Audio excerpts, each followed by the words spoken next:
종려주일이라고 하죠. 예수님께서 고난과 죽음 그리고 부활까지를 바라보시면서 일주일 전에 예루살렘에 입성을 하십니다. 오늘 우리가 바라봤던 매일 성경을 보시면 오늘 나귀를 타고 입성하는 장면이 나옵니다. 그게 이제 종려주일의 시작인데요. 예수님께서 십자가에 달리실 그 즈음이 이제 유월절입니다. 그래서 이제 이번 주간에는 우리가 유월절에 대해서 조금 더 살펴보면 좋겠다 싶어서 이 유월절에 대해서 준비를 했습니다. 우리가 유월절이라고 부르는 부분은 이제 패삭이라고 부릅니다. 히브리어로는 패삭이고, 이스라엘에는 3대 절기가 있습니다. 여러분들 뭐 잘 아시다시피 첫 번째 절기가 유월절입니다. 유월절. 두 번째 절기가 우리가 오순절, 칠칠절이라고 부르는 오순절, 칠칠절. 세 번째 절기가 이제 초막절, 우리가 수장절, 장막절이라고도 부르는 이 세 가지의 절기가 3대 절기예요. 그 3대 절기 중에서 가장 중요한 절기를 하나 뽑으라면 우리는 당연코 유월절을 뽑을 수가 있습니다. 이 유월절은 유대력에서 1년 중 가장 먼저 지켜지는 절기고요. 또한 유월절 하면 여러분들 떠오르시는 사건이 뭐냐면 출애굽입니다. 이스라엘 백성이 이집트 노예 생활에서부터 탈출한 것을 대표하는 절기가 바로 유월절이죠. 이 유월절을 이해하는 것은요, 단순히 구약을 이해하는 것이 아니라 기독교 신앙 이해에 있어서 굉장히 중요한 의미를 가지고요, 신학적인 면에 있어서도 예수님의 고난과 십자가 그리고 부활에 이르는 이런 다양한 사건들을 시기나 그리고 의미적인 면에서 우리가 살펴볼 수가 있습니다. 그래서 우리가 이번 시간에 유월절을 좀 살펴볼 건데요, 우리가 유월절이란 이렇게 생각을 딱 떠오르면 어떤 생각이 드냐면, 이집트에서 이스라엘 백성들을 건져내실 때 이집트가 이스라엘 백성 말을 안 듣죠. 나 이제 가겠습니다라고 했을 때 못 가게 하죠. 그래서 10가지 재앙으로 이집트를 두드려 패십니다. 그 하이라이트 재앙이 뭐냐면 마지막 10번째 재앙입니다. 마지막 10번째 재앙이 뭐냐면 첫 번째 초태생 혹은 장자를 죽이는 재앙입니다. 그래서 모세가 바로한테 어떤 말씀을 하냐면, 이스라엘은 내 아들 내 장자라, 네가 나한테 이르기를 보내어 주라라고 했지만 너희가 거절했기 때문에 내가 내 아들 내 장자를 죽이리라. 이 말씀에 빗대어서 이제 이스라엘 백성들이 탈출을 할 때 하나님께서 이집트에 있는 첫 장자를 다 죽이시는 재앙이죠. 이런 부분을 우리가 살펴보면 이스라엘의 초태생은 아끼지 않는 이집트의 모습, 자기 제국의 이익만 생각하고 자신의 초태생은 아끼지만 남의 나라의 초태생은 아끼지 않는 이런 모습으로 인해서 도덕적 심판을 받는 것처럼 보이지만, 이런 도덕적 심판 위에 동시에 뭐가 있냐면, 사실 유월절이라는 것은 이스라엘 백성들에 대한 구원의 초점이 더 맞추어져 있습니다. 그래서 이집트를 두드려 패는 게 목적이 아니라 이스라엘 백성들을 건져내시는 이 구원의 초점이 맞춰져 있고, 이 초태생을 죽이는 사건에서 이스라엘 백성들의 초태생을 죽지 않습니다. 거기에서 뭘 하냐면 유월절 짐승의 피를 문설주에 바르는 이것으로 인해서 하나님께서 너희를 구원하실 것이다 라는 이 피를 전제하고 있기 때문에 이스라엘 백성들에게 있어서는 조금 더 구원의 초점이 맞춰져 있는 게 유월절이죠. 이 유월절이라는 의미는 히브리어로 패삭이라고 부르는데, 사실 이 패삭이라는 의미를 조금 더 살펴보면요, 프로텍션이라는 의미가 있습니다. 보호하다라는 의미가 있어요. 건너뛰다라는 의미도 있지만 보호하다라는 의미가 더 강하게 있습니다. 그래서 애굽의 모든 장자들이 죽임을 당할 때 멸망의 사자가 등장하거든요. 멸망의 사자로부터 이스라엘 백성들을 지키고 재앙이 그들로 넘어갔다라는 것을 의미합니다. 우리가 이 3대 절기에 대해서, 특별히 이 유월절에 대해서 출애굽기 23장 그리고 출애굽기 34장, 신명기 16장에 전부 다 등장을 합니다. 이거를 가만히 살펴보면 이렇게 돼 있죠. 출애굽기 23장에는 너는 매년 3번 내게 절기를 지켜라 라고 되어 있습니다. 3번. 그러니까 3대 절기입니다. 그 중에 하나가 뭐냐면 무교병의 절기를 지켜라 라고 되어 있습니다. 무교병의 절기. 아비벌의 정한 때에 1회 동안 7일 동안 무교병을 먹을진데, 왜냐하면 네가 애굽에서 나왔기 때문이다. 그래서 무교병의 절기를 지켜라 라고 등장하고요. 두 번째는 맥추절을 지켜라. 그리고 세 번째는 수장절을 지켜라 라고 등장을 합니다. 여기에 유월절이라는 이름이 있나요, 없나요? 어려운가요? 유월절이라는 이름이 등장하나요, 안 하나요? 등장하지 않죠. 오히려 무교병이라는 절기가 등장을 합니다. 그죠? 자, 출애굽기 34장을 보면 똑같아요. 너는 무교절을 지켜라 라고 되어 있습니다. 아비벌, 그 절기에 7일 동안 무교병을 먹어라. 그리고 아비벌에 네가 애굽에서 나왔기 때문이다. 그렇기 때문에 무교절을 지키라라고 되어 있습니다. 그리고 77절 곧 맥추의 초실절을 지키고 수장절을 지켜라라고 등장을 합니다. 그런데 신명기에서는 이게 조금 더 변경이 됩니다. 신명기 16장 1절을 보면 아비벌을 지켜서 내 하나님 여호와께 유월절을 행하라라고 등장을 합니다. 지금까지 유월절이라는 말이 나오지 않아요. 그런데 신명기 16장에 보면 드디어 유월절이라는 말이 나와요. 그리고 무교병도 나와요. 아까 우리가 출애굽기 23장에 등장했던 무교병. 여기 어떻게 나오냐면 여호와께서 자기의 이름을 두시려고 택하신 곳에서 여호와께 유월절 제사를 드리되 유교병을 그것과 함께 먹지 말고 7일 동안은 무교병 곧 고난의 떡을 함께 먹어라. 왜냐하면 애굽 땅에서 나왔기 때문이다. 지금 여기서 출애굽기 23장, 34장, 신명기 16장 세 군데에서 동시에 이야기하는 건 뭐냐면 무교병을 지켜라, 무교절을 지켜라, 유월절을 지켜라.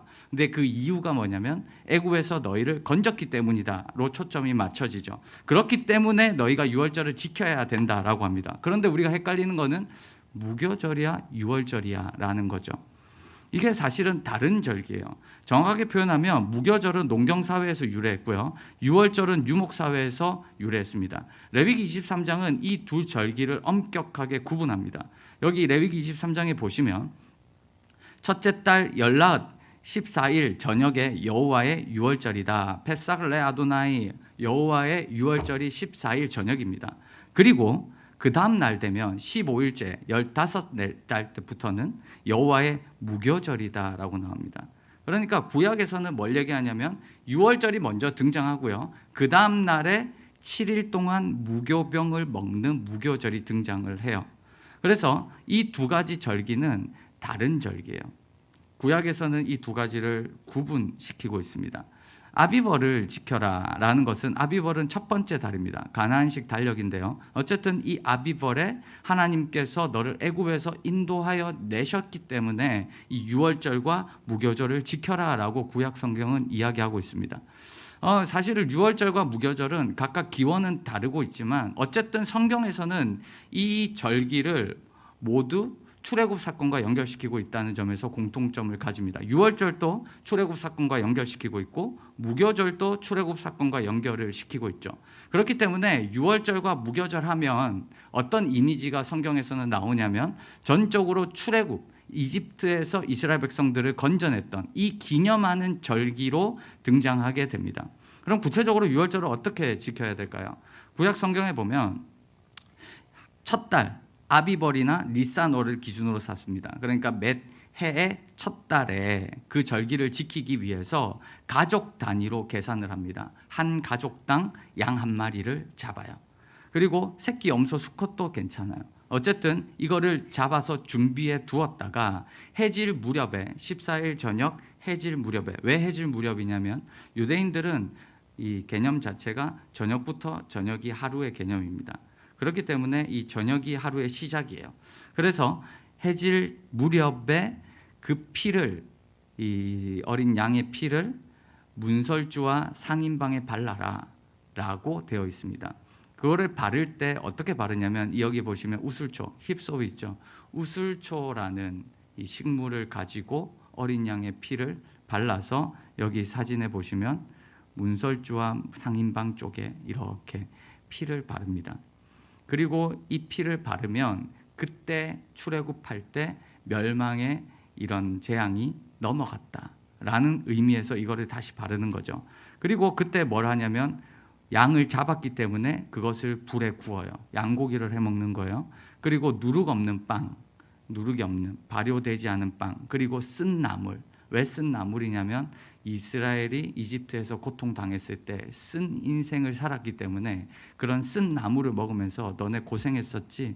하나님께서 너희를 어떻게 건져내셨는지를 기억해 라는 의미로 유월절 음식을 이렇게 구약에서는 규정하고 있습니다. 그리고 유월절 음식 준비가 이렇게 다 되면 이 음식을 남기면 안 돼요. 아침이 되기 전에는 무조건 다 먹어야 됩니다. 근데 이거를 먹을 때 어떻게 먹어야 되냐면 허리띠를 띠고 신을 신은 채, 이건 뭐냐면 곧바로 튀어나가야 된다는 겁니다. 급하게 먹어야 된다. 지팡이를 잡은 채 먹어라. 너 언제든지 나갈 수 있도록 급하게 먹어야 된다라는 것들을 이야기하고 있어요. 이거는 어떤 의미냐면 이스라엘 백성들이 출애굽할 때 급하게 나왔기 때문에 너희도 이것을 기념할 때마다 급하게 하는 이 퍼포먼스죠. 하나의 이런 행위를 보여줌으로 말미암아 그날 내가 얼마나 급하게 나왔는지를, 하나님께서 얼마나 급하게 너희를 구원하셨는지를 기억해라 라는 의미로 구약에는 등장을 합니다. 그래서 정리해 보면 유월절 짐승의 피가 묻어있는 집은 하나님의 파괴자가 이집트 초태생을 죽일 때 죽이지 않고 넘어갔다는 이 사실, 그리고 초태생의 죽음은 한밤중에 일어났고, 그렇기 때문에 이집트인들이 이스라엘을 빨리 나가라 라고 했고, 그래서 그들은 경황이 없이 나왔고, 그래서 누룩 없는 빵과 유월절 음식을 허리띠를 띠고 신발을 신고 지팡이를 짚고 이거를 나오면서 이 이야기를 기념하는 게 바로 유월절입니다. 근데 여기서 우리가 유교병을 먹지 말고 왜 무교병을 먹으라라고 얘기할까라고 할 때는 신명기는 이렇게 얘기합니다. 왜 무교병을 먹지? 라고 할 때는 그것을 신명기가 해석할 때는 고난의 떡이다. 무교병은 고난의 떡이다. 누룩이 없는 떡은 고난의 떡이다. 왜냐하면 너가 급하게 나왔지. 이 누룩이 들지 않은 떡과 이 쓴 나물을 먹는 거는 어떤 느낌이냐면 고난이 전제된 상황이라는 것이에요. 그래서 이런 의미는 무교병을 쓴 나물과 함께 먹도록 한 규정에서 더 분명합니다. 우리는 신약 성경을 보면 누룩을 마치 일반적인 어떤 부패, 죄 이런 의미로 우리가 받아들여지고 있지만 여기서는 그런 의미가 아닙니다. 전혀 그런 의미가 아니고 급하게 나왔다. 그리고 고난이다. 이런 의미로 여기 나와요. 그래서 이집트에서 겪은 고난을 생각해라. 그리고 그 고난에 대한 기억을 가지고 출애굽 해방 사건을 기념해라 라는 것이 바로 무교병의 절기입니다. 그리고 왜 고통의 떡을 먹어야 됩니까? 라고 하면 고난의 떡을 먹지 않고는 출애굽 구원의 기쁨을 경험할 수가 없다. 너네 잘 먹고 잘 사고 있는데 건져내봤자 감사가 있겠냐? 너네 가운데 어렵고 힘들고 고통스러운 날이었지만 하나님께서 건져내심으로 말미암아 기쁨을 경험했고, 이것은 나중에 신학적인 의미로 십자가의 고난을 통과하지 않고는 부활의 구원, 부활의 기쁨이 없다라는 것과 상응하고요. 또 예수의 몸과 피에 동참하지 않고는 고난이 없다면 예수의 제자가 될 수 없다는 것과 이런 일맥상통하는 내용입니다. 어쨌든 이게 구약의 규정입니다. 구약에서는 유월절이라는 규정에 대해서 이렇게 정의를 내리고 있습니다. 조금 괜찮으신가요? 예, 표정이 되게 좋습니다. 아주 밝고요. 네, 아주 좋습니다. 제 아내는 늘 종종 이런 얘기를 합니다. 제발 말 많이 하지 마라. 간단하게 해라. 왜 그렇게 어렵게 하냐? 라고 제가 늘 피드백을 들어서 엄청 정리를 한 겁니다. 근데 여러분들 표정 속에서 제가 그리고 구약 역사 속에서 이런 유월절에 대해서 어떻게 지켰냐라는 것도 우리가 간단하게 살펴보면요. 여호수아 시대 때 유월절을 지켰습니다. 여호수아. 그리고 히스기야 시대와 요시야 시대 때 이 유월절을 지켰습니다. 그래서 아주 큰 절기로 히스기야와 요시야 때 유월절을 지켰고요. 그 다음에 이제 이 유월절이 어떻게 정착됐는지에 대해서 좀 등장을 하는데 이 부분은 어렵기 때문에 그냥 넘어가고요. 어쨌든 그렇게 많이 등장하지는 않지만 구약 역사 속에서 이 유월절이라는 개념은 출애굽과 관련해서 굉장히 중요한 사건으로 등장을 하고 어떤 의미로 이 사람들이 지켰는지만 여러분들이 지금 이해하고 계시면 잘 따라오고 계신 거예요. 그러면 우리가 구약을 떠나서 이제 신약으로 한번 넘어가 볼게요. 예수님 시대 때 유월절은 어땠을까? 이 규정을 잘 지키고 있었을까? 유월절 성전의 풍경입니다. 헤롯 성전의 모습이고요. 유월절은 3대 절기 중에 하나니까 굉장히 중요한 절기였겠죠. 수많은 사람들이 예루살렘으로 몰려들었습니다. 이것도 히스기야와 요시야 때 만들어진 풍습입니다. 히스기야나 요시야 때는 다른 데서 유월절을 지키지 말고 너희 집에서 지키지 말고 예루살렘으로 오라고 했어요. 예루살렘에 와서 3대 절기를 지켜라. 너희가 평소에는 다른 데서 살지만 이날 3대 절기 유월절과 오순절과 초막절에는 꼭 예루살렘에 와서 이 절기를 지켜야 된다라고 규정을 했기 때문에 예수님 시대 때도 유월절이 되면 인산인해죠. 사람들이 어마어마하게 많이 몰려들었습니다. 이 3대 절기를 지키기 위해서. 여러분, 그런데 우리가 복음서를 여러분들이 쭉 보시면 이런 질문을 하죠. 예수님과 제자들은 양의 피를 문에 바르셨나? 바르셨나요? 어떻게 생각하세요? 예수님께서 유월절을 지키시잖아요. 피를 문에 바르셨는가? 어떻게 생각하십니까? 두 번째, 예수님은 제자들과 포도주를 마시죠. 이런 내용이 구약에 있을까요? 유월절날 포도주를 마셔라는 내용이 있을까요? 없을까요? 없습니다. 유월절은 아까 우리가 살펴봤듯이 뭐를 먹어야 되죠? 양고기, 그리고 쓴 나물, 그리고 뭐죠? 누룩을넣지 않은 빵, 뭐죠? 무교병. 끝입니다. 그 외에 다른 게 없어요. 그런데 예수님은 제자들과 포도주를 마셨어요. 구약에는 급하게 먹어야 된다라고 이야기를 드렸죠. 구약에는 굉장히 허리띠를 띠고 신발 신고 지팡이 짚고 빨리 먹어야 되는데 예수님은 급하게 드셨을까? 이런 생각을 우리가 해볼 수가 있습니다. 구약을 알면 우리가 신약 시대 때 예수님은 어떻게 지켰을까라고 생각을 하는데 아쉽게도 이런 내용이 전혀 없어요. 양의 피에 문을 바르셨나? 그런 게 없어요. 포도주 마셨는데 이건 구약에 없어요. 구약에는 급하게 먹었는데 예수님은 누워서 드셨어요. 이건 왜 그럴까라는 생각을 우리가 가지는 거죠. 예수님 시대의 배경을 여러분들이 아셔야 이런 것들이 좀 더 풀립니다. 예수님 시대 때는 우리가 로마의 지배하에 있었고요. 이 유대인들에게는 메시아에 대한 도래가 굉장히 컸습니다. 이 메시아가 곧 오신다.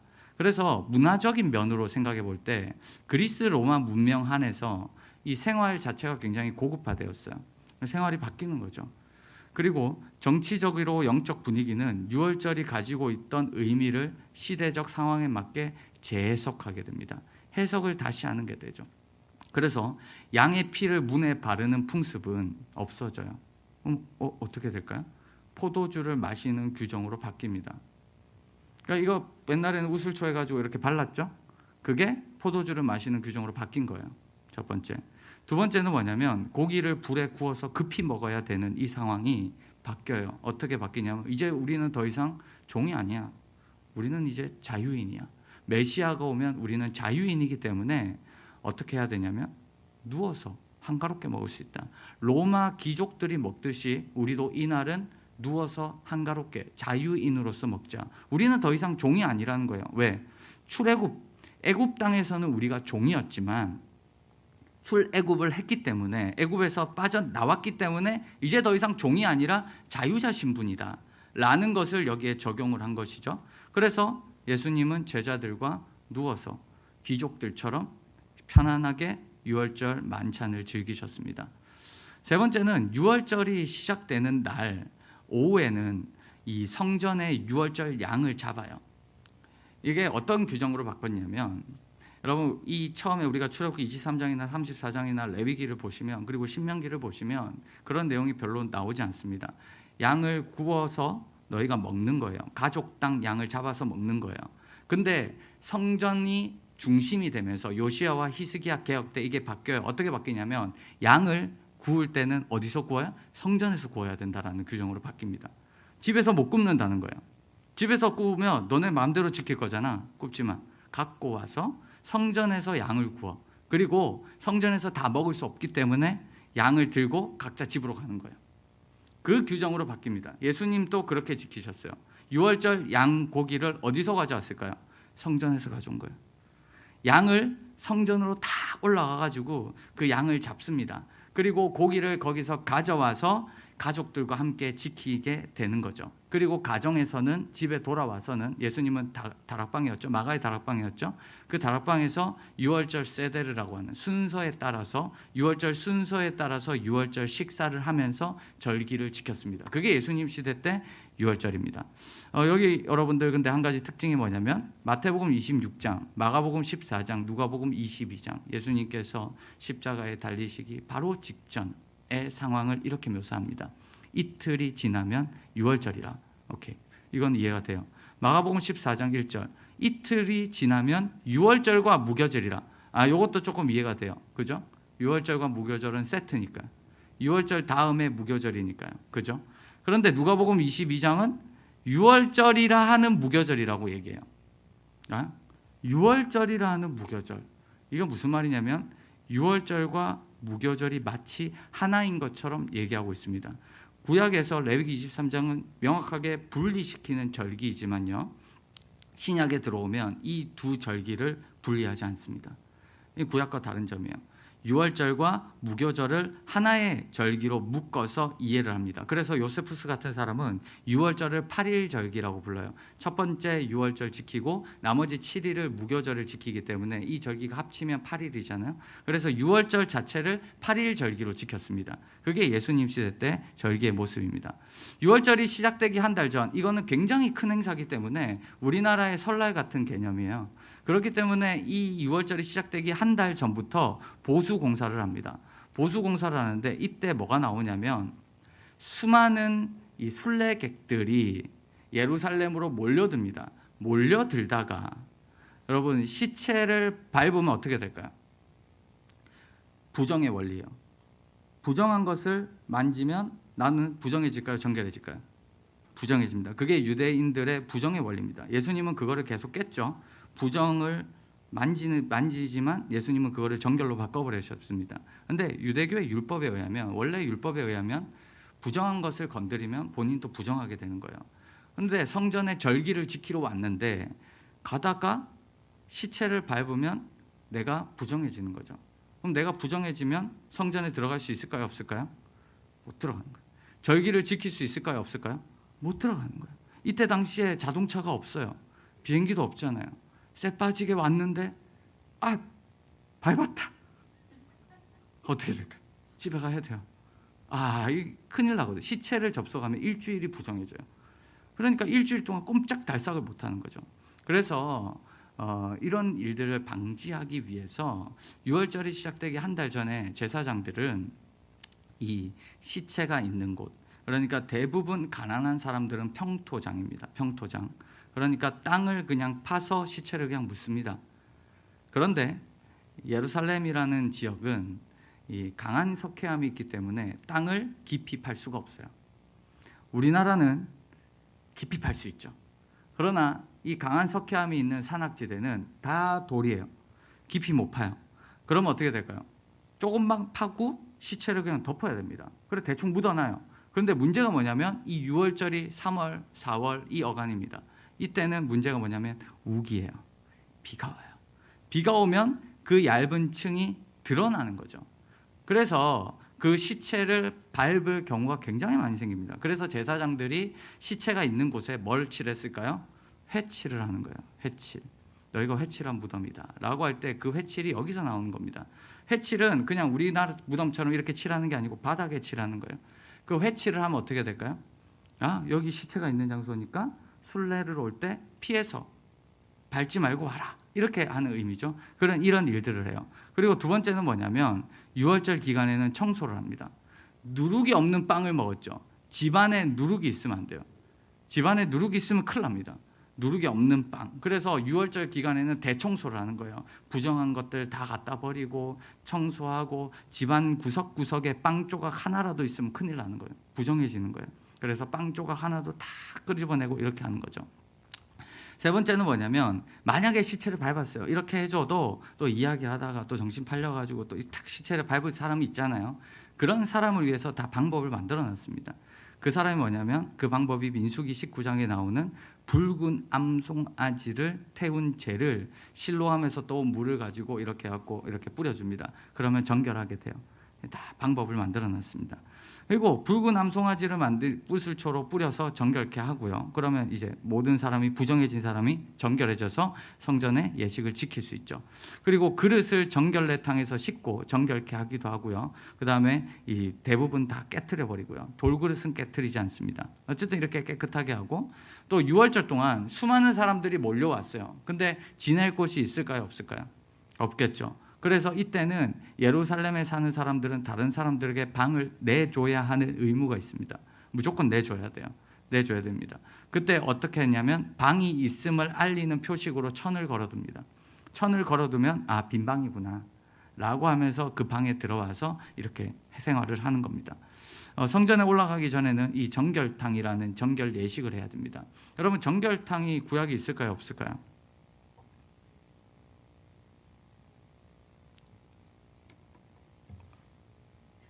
네. 있을까요, 없을까요?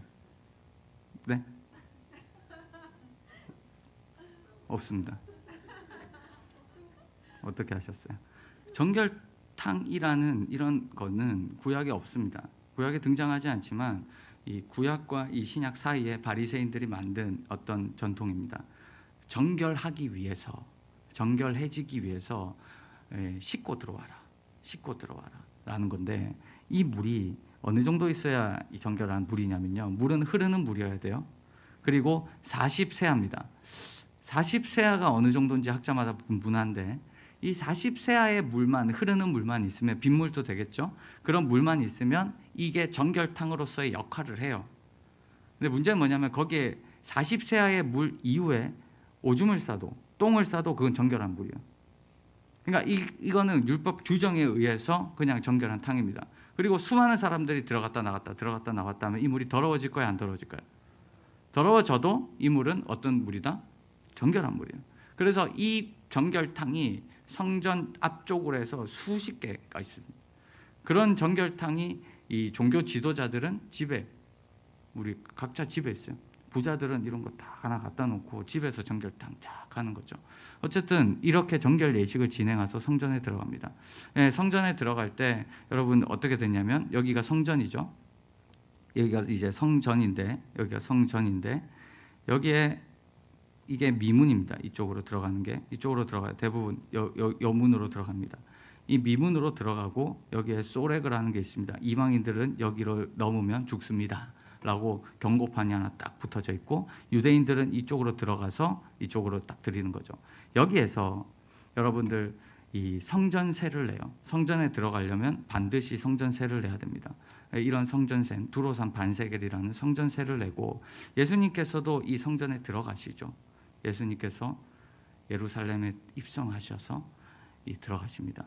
그리고 두로산 반세겔을 바치고, 그 다음에 딱 가보니까 무슨 짓을 하고 있냐면, 상인들이 이 종교 지도자들과 결탁을 해가지고 대부분의 사람들의 이 종교적인 열심을 이용을 해서 돈을 착취하고 있는 장면을 보게 됩니다. 그러니까 환전이라는 개념도 자기 마음대로 하고, 흠이 있냐 없냐라는 것도 마음대로 자기들이 규정을 했기 때문에 울며 겨자 먹기로 여기서만 짐승을 살 수밖에 없는 상황을 만든 거죠. 그래서 굉장히 많은 착취를 했어서 예수님께서 가셔서 하나님에 대한 성전은 도적의 소굴이 아니라 기도하는 자다, 이런 얘기를 하셨죠. 자, 그리고 10명당 한 마리의 양을 구입을 합니다. 가족당 한 마리의 양을 구입을 해야 되니까 돈을 오지게 주고 양을 구입한 다음에 화목제물로 드리게 됩니다. 이 화목제물로 드릴 때 요세푸스의 기록에 따르면 그날 하루에 양이 몇 마리 잡혔냐라고 할 때 25만 6,500마리가 잡혔다라고 얘기해요. 그렇게 기록하고 있습니다. 여러분, 이게 10명당 한 마리로 하면 인구가 몇 명이라는 말일까요? 200만 명이에요. 예루살렘을 여러분들이 가보시면 굉장히 작아요. 굉장히 작아요. 그래서 대부분 학자들은 요세푸스가 좀 과장된 경향이 있다라고 해도 반토막 쳐보면 50% DC 할인 들어가도 몇 명일까요? 100만 명이 왔다는 거예요. 그 100만 명이 와서 자기의 유월절 양을 잡는데, 여러분 10만 마리를 잡았다 쳐봅시다. 반마리 50% 할인해서 10만 마리의 양을 잡을 때 하루 만에 양을 잡아야 돼요. 여러분 냄새가 어떨까요? 유월절의 이 분위기를 우리가 상상할 수가 있습니다. 그날은 엄청나게 많은 사람들이 인산인해로 몰려들고, 그리고 냄새가 나요. 양 굽는 냄새, 피 냄새, 그 냄새가 하루 종일 나는 거예요. 그 하루 만에 이 양을 다 잡아야 돼요. 그래, 이런 양을 딱 잡고 그 다음에 어떻게 하냐면 여기에서 양을 굽습니다. 불에다가 양을 굽고, 그리고 양을 잡는 동안 찬양을 합니다. 찬양대가 찬양을 하고 양에는 불이 구워지고 있겠죠. 이런 모습을 쫙 하고 있는 거예요. 그래서 사람들은 옆에서 기다렸다가 양이 구워서 자기 거를 받아가지고 집으로 갑니다. 예수님과 그리고 제자들도 그러했겠죠. 양을 잡아서 그 다음에 바쳤고 그 다음에 그거를 받아가지고 왔을 것입니다. 그리고 고기를 가지고 가정에 돌아와서 유월절 세대를 순서에 맞게 만찬을 합니다. 누룩을 넣지 않은 빵 그리고 포도주, 아까 말씀드렸죠, 쓴 나물, 양고기를 먹었습니다. 만찬 시에는 아까 말씀드렸던 것처럼 급하게 먹은 게 아니라 누워서 먹었다. 이게 트리클리니움인데요. 트리클리니움은 이 디귿자 모양입니다. 이런 디귿자 모양. 이런 디귿자 모양은 로마 귀족들이 즐겨 사용했던 방식입니다. 그리고 이 약간 비스듬하게 기대어 가지고 한쪽 팔 턱 개고 이런 식으로 해서 먹었던 거죠. 그래서 이렇게 예수님과 제자들이 만찬을 했을 것입니다.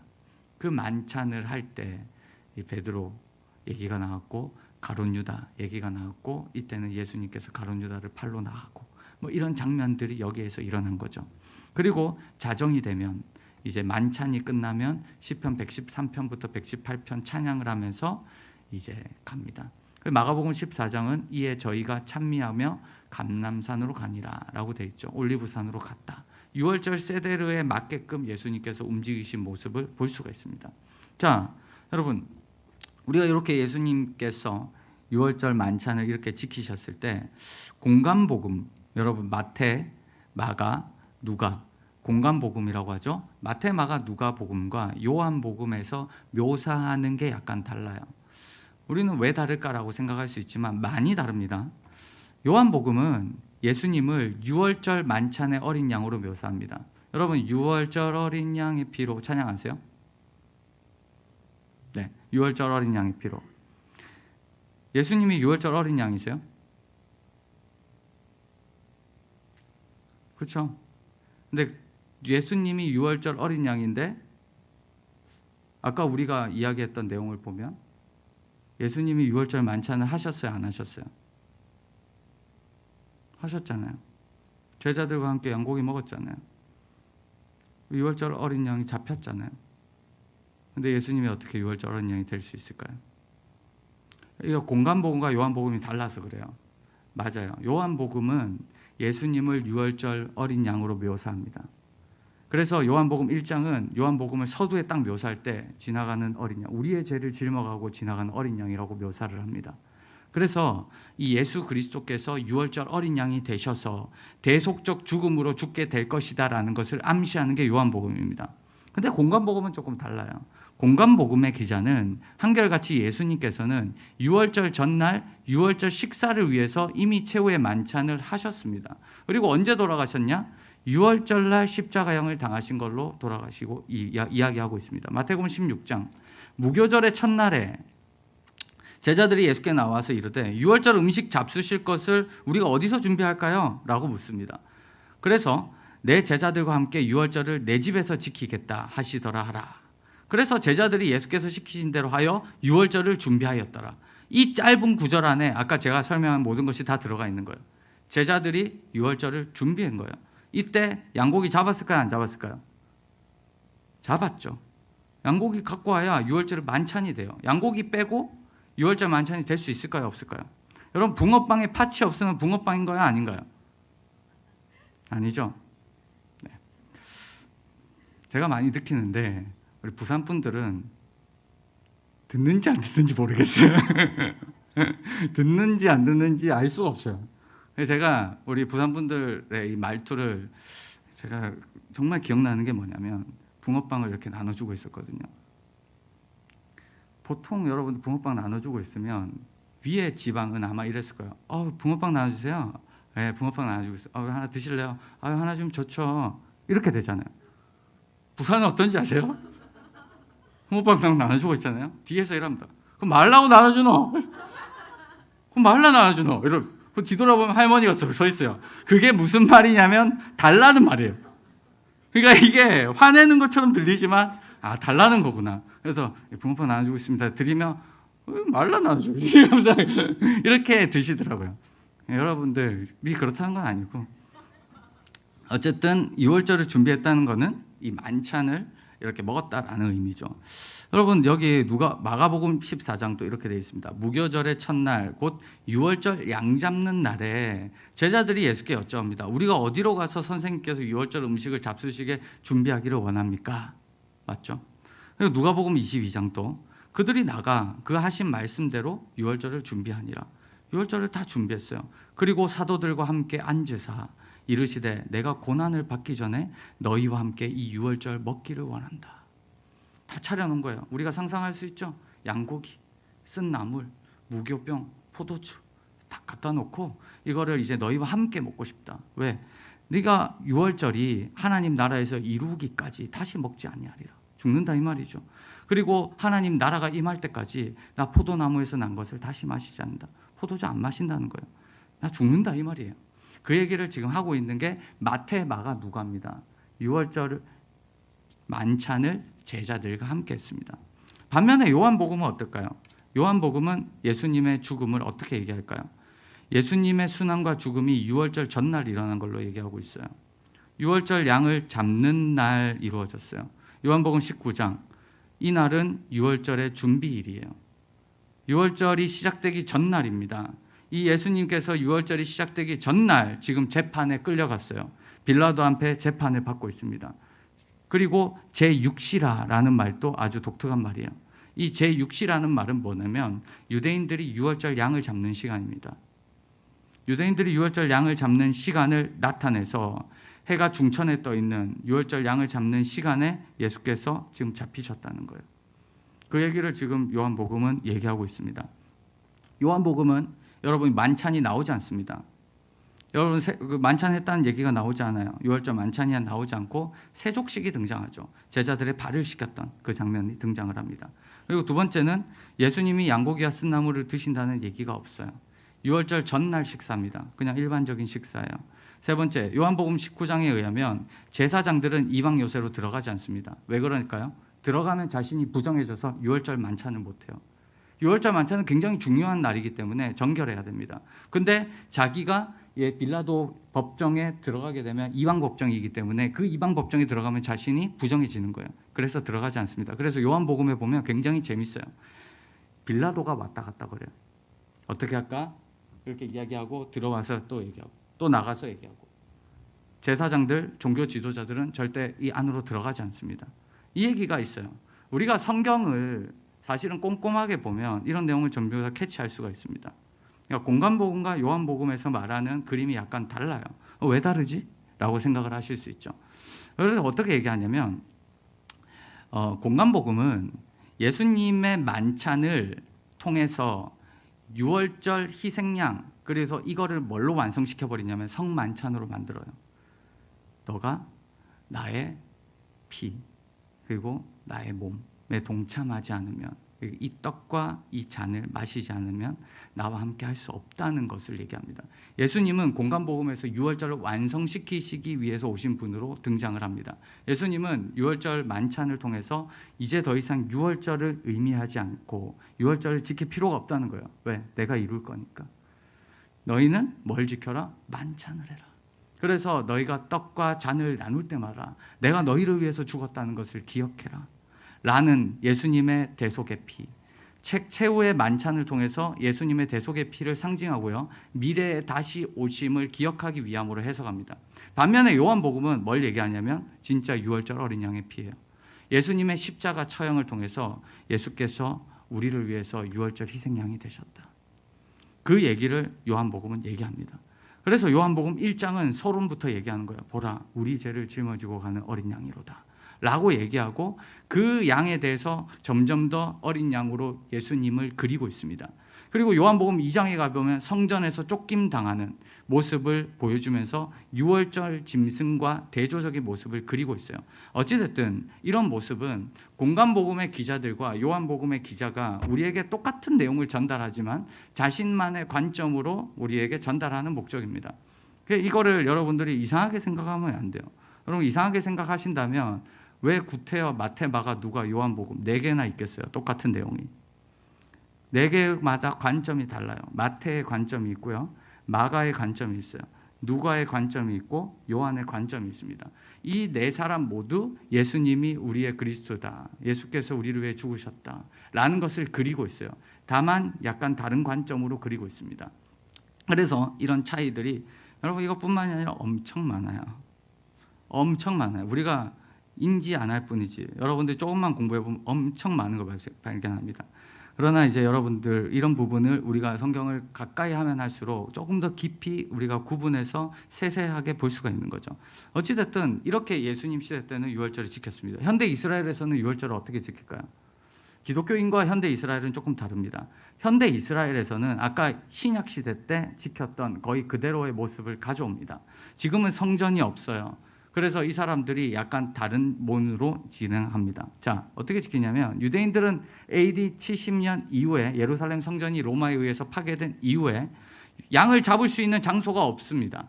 성전에서 잡아야 되는데 잡을 수가 없어요. 그래서 유월절을 지키는 관습도 바뀌게 된 겁니다. 어떻게 바뀌었냐? 양을 잡는 의식 대신에 가정에서 유월절 음식을 나누는 이 유월절 행사에 강조점을 둡니다. 다만 아까 우리 한 2주 전이죠. 사마리아 유월절을 보여드렸잖아요. 그 사마리아 사람들은 아직도 양을 잡지만 유대인들은 지금 양을 잡지 않고 자기의 가정에서 유월절 음식을 지키는 걸로 대신하고 있습니다. 그 중에 첫 번째가 뭐냐면 누룩을 찾는 거예요. 모든 집안의 누룩을 다 빼야 돼요. 예수님 시대 때도 그랬지만 지금 시대도 더합니다. 그래서 이스라엘에 사는 사람들은 이 유월절 때만 되면 이 유월절 어간을 기점으로 한 달 전쯤 있잖아요. 한 1, 2주, 한 달 전쯤은 다 밖에서 서성이고 있어요. 특히 한국 사람들이. 왜 그럴까요? 유대인들이 버리는 가구 들고 가요. 유대인들이 이 빵가루나 이런 거 소파에 이렇게 싹 들어가 있는 거를 다 치우기 어렵잖아요. 그래서 이때는 가구를 다 바꿔버려요. 그래서 이게 아예 뭐 집안을 리모델링 한다 해야 되나요? 조금 오버해서 얘기하면 그 정도 수준인데 이런 것들을 이제 다 바뀌어내놔요. 그럼 한국 사람들 다 힘들거든요. 다 보고 있다가 이렇게 그래서 갖고 가서 자기 집에 놓고 아주 깨끗하게 잘 쓰고, 왜냐하면 쓰레기통 딱 버리면 갖고 와도 되거든요. 그래서 이제 이런 것들이 되게 자연스럽고, 지금은 이제 아랍 사람들이 다 차 막 몰고 와서 이때 쫙 들어갑니다. 그리고 이제 누룩을 소각합니다. 모든 것들을 가져와서 누룩을 소각해요. 그래서 이런 모습을 볼 수 있는데,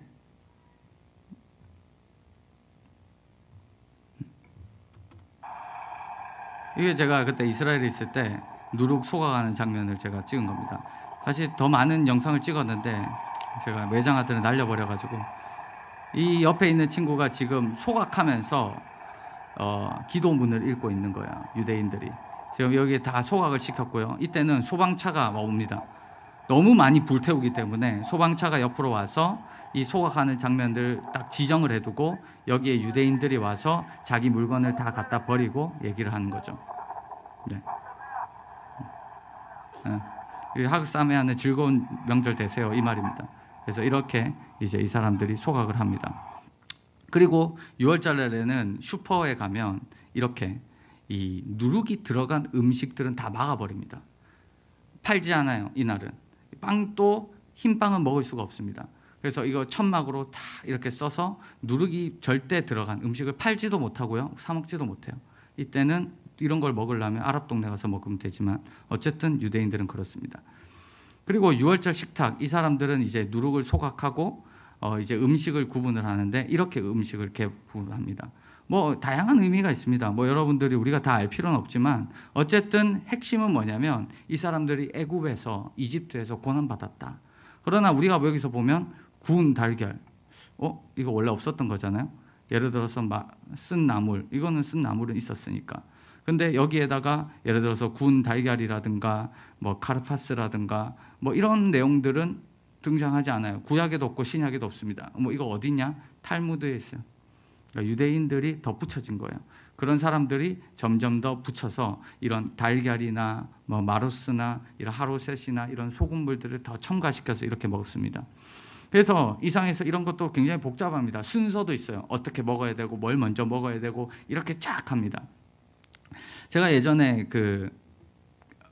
헨리라는 친구가 있는데 이 유대인과 결혼한 기독교인이에요.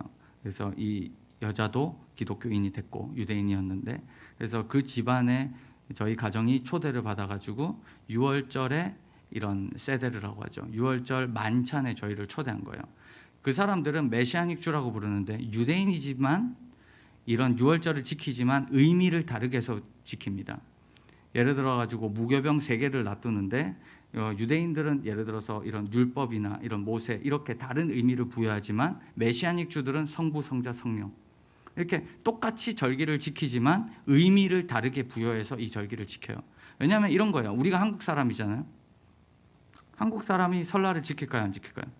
지키잖아요. 우리가 기독교인이지만 설날을 우리가 지키듯이 의미를 다르게 해서 지키듯이 우리가 뭐 제사를 드리지 않지만 예를 들어서 뭐 추모 예배를 한다든가 아니면 가족끼리 예배를 드린다든가 다른 방식으로 지키듯이 유대인들도 6월절은 굉장히 큰 의미입니다. 그래서 다른 의미로 이거를 지키는데요. 제가 그 시간에 갔다가 저희 가족이 다 가서 이렇게 같이 행사를 같이 해본 적이 있습니다. 보통 2시간 해요. 식사 처음부터 해서 2시간 동안. 그래서 하나 먹을 때마다 뭐 읽고 또 이렇게 교독하고 또 읽고 먹고 이게 무슨 의미인지 얘기하고 이렇게 하는 거예요. 그래서 이런 절차를 우리는 뭐라고 하냐면 하가다라고 불러요. 하가다는 이야기하다는 거예요. 이야기하면서 먹어요. 그냥 뭐 밥만 먹으면 안 돼요. 이걸 먹는 의미가 뭔지 아니? 물어보고 애들한테 가르쳐주고 그 다음에 먹고 또 얘기하고 노래도 해요. 노래도 하고 기도도 하고 질문도 하고 이런 방식으로 해가지고 이렇게 쫙 지냅니다. 뭐 이것들의 모습은 이제 이런 유대인들의 모습들이에요. 이건 보통 이제 이렇게 다 같이 모여서 포도주도 마시고 그 다음에 이 음식들도 마시고 뭐 이렇게 이런 식으로 이제 6월절 세데르를 진행합니다. 이때 저녁이겠죠. 저녁에 모여서 이렇게 절기를 지키는 겁니다. 그래서 이 4가지 질문을 해요. 이 4가지 질문을 할 때 어떤 질문을 하냐면 뭐 이런 질문을 합니다. 왜 이 밤에 우리는 무교병을 먹습니까? 왜 쓴나물을 먹습니까? 왜 샐러드를 소금물에 2번 찍어 먹습니까? 왜 6월절 음식을 비스듬히 기대어 먹습니까? 이걸 누구한테 하냐면 자녀한테 합니다. 이 질문들은 이스라엘의 과거, 너희의 정체성이 어디서 왔는지를 기억하기 위한 질문이에요. 우리가 왜 이것을 먹고 있지? 무교병을 왜 먹지? 신명기 말씀을 읽는 거예요. 우리가 원래 이집트의 노예였는데 우리가 그때 고난을 당했다. 우리가 쓴나물을 왜 먹습니까? 그때 너무 힘들었다. 소금물을 왜 2번 찍습니까? 이런 걸. 그리고 6월절 음식을 왜 비스듬하게 기대어 먹어요? 우리가 이제 종이 아니라 자유인이다. 라는 것을 설명하면서 이렇게 지킵니다. 그래서 유대인들은 3,500년 전의 출애굽 사건은 6월절 만찬을 지키는 유대인들에 의해서 해마다 재현되고 있죠. 그래서 고통스러웠던 이 과거를 잊지 않고 하나님께서 어떻게 건지셨는지를 자녀들에게 적극적으로 전승하고 있습니다. 아마도 유대인들은 메시아가 자신들이 생각하는 메시아가 올 때까지 이 6월절을 지키겠죠. 우리는 더 이상 6월절을 지키지 않습니다. 왜? 예수께서 6월절을 성만찬으로 완성시켰기 때문입니다. 그래서 우리 기독교인들에게는 메시아 되신 예수 그리스도께서 6월절 어린 양이 되시고 성만찬으로 6월절을 완성하셨다라고 우리가 이해를 할 수가 있습니다. 우리가 이런 부분, 예수님께서 어떻게 6월절 어린 양이 되셨나 이런 부분을 우리가 이 6월절을 통해서 기독교인들이 가지게 되는 거죠. 그러나 저는 여기서 그치면 안 된다라고 생각을 합니다. 제가 이렇게 구약과 신약과 현대 그리고 기독교인들이 바라보는 6월절에 대해서 쭉 이야기를 하면서 제가 이 고민을 하면서 이런 생각이 있었어요. 유대인들에게도 배울 게 있습니다. 그게 뭐냐면 아까 이런 자녀들에게 자신들의 신앙의 유산들을 물려주는 부분이에요. 가족끼리 모여서 6월절 만찬을 먹으면서 지금 또 그때 일을 회상을 하죠. 그리고 잊지 않으려고 노력합니다. 유엘이, 라온이, 로아, 마루 전부 다 이스라엘 유치원 다녔는데요. 현지 유치원 가면 6월절이 되면 6월절인지 잊지 않을 정도로 행사를 합니다. 계속해요. 뭐가 나눠주고 뭐 해주고 이거 해주고 뭐 먹어야 되는지 이거 얘기해주고 막 해주고 그러면서 자기들끼리 행사를 해요. 유치원만 가도 모든 절기를 다 지킵니다. 저는 오늘 이 생각이 들었어요. 오늘 새벽 기도를 이제 함께 나누면서 이 말씀을 나눴었거든요. 마가복음 11장에 있는 말씀이었습니다. 예수님께서 예루살렘으로 이제 입성을 하십니다. 입성을 하실 때 어떤 요구를 하시냐면 나귀 새끼가 맞은편 마을에 있는데 그거 가서 풀고 오라는 거예요. 그때 사람들이 묻겠죠. 너 뭐 하는 짓이야? 라고 물으면 주가 쓴다 라고 그 한마디만 하라는 거예요. 그래서 제자들이 진짜 갔습니다. 갔는데 나귀 새끼가 문 앞에 매여 있어요. 그거를 막 풀어요. 거기 있는 사람들이 너 뭐 하냐? 라고 물은 거예요. 나귀 새끼를 풀어서 뭐 하려고 하냐? 누가복음에 보면 19장에 보면 거기 서 있는 사람이라고 등장하지 않고 주인이라고 등장합니다. 주인들. 나귀 주인들이 옆에 있었던 거예요. 근데 생각해 보세요. 주인이 옆에 있는데 갑자기 막 이렇게 풀고 있어요. 뭐 하냐 너? 이렇게 묻는 거죠. 그때 예수께서 이르신 대로 주가 쓰시겠단다 라고 얘기하니까 주인들이 오케이 한 거예요.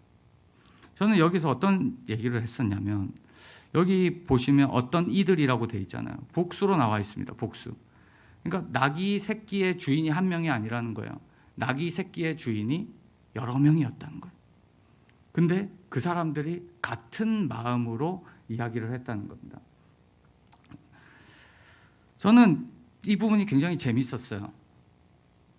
그리고 이런 생각을 했습니다. 야, 이거는 한 사람만 순종한 게 아니네. 저는 그냥 나귀 새끼 주인 한 사람이 순종했다고 생각했거든요. 근데 한 사람이 순종한 게 아니라 나귀 새끼의 주인들, 복수들, 여러 사람들이 같이 동의했구나. 그리고 예수님께서 예루살렘에서 자신을 메시아로 드러내시고 죽으시러 가실 때 쓰임 받았던 이 사람들, 첫 번째로 쓰임 받았던 사람들이 이분들이구나. 나귀 새끼의 주인들. 아주 복음서에는 짧게 등장하지만 이 사람들이 하나님 앞에 순종했구나라는 생각이 들었습니다. 저는 이런 생각을 해요. 우리는 유월절 어린 양으로 대속하신 주님이 우리의 삶을 통해서 전달되고 있을까? 만약에 우리 가족에게 하나님께서 내가 너를 이렇게 쓰고 싶다 라고 얘기했을 때 저는 오케이입니다. 괜찮습니다 주님, 이렇게 얘기할 수 있겠죠. 그건 쉽겠죠. 근데 저의 아내와 저의 자녀들은 뭐라고 얘기할까요? 아빠 그건 아닌 것 같아요 라고 얘기할 수가 있잖아요. 아빠 그건 아빠 생각인 것 같아요. 여보 그건 당신 생각인 것 같아 라고 이야기할 수 있겠죠. 우리 셀은 어떨까요?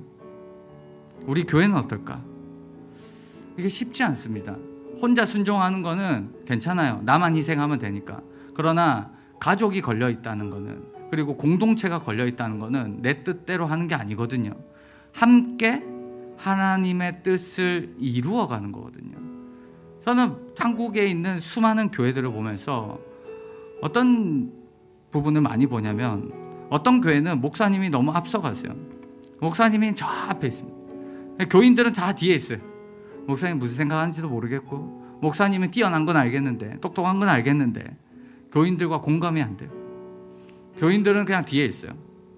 그래서 교회가 앞으로 가지 못해요. 때로는 반대의 경우가 있습니다.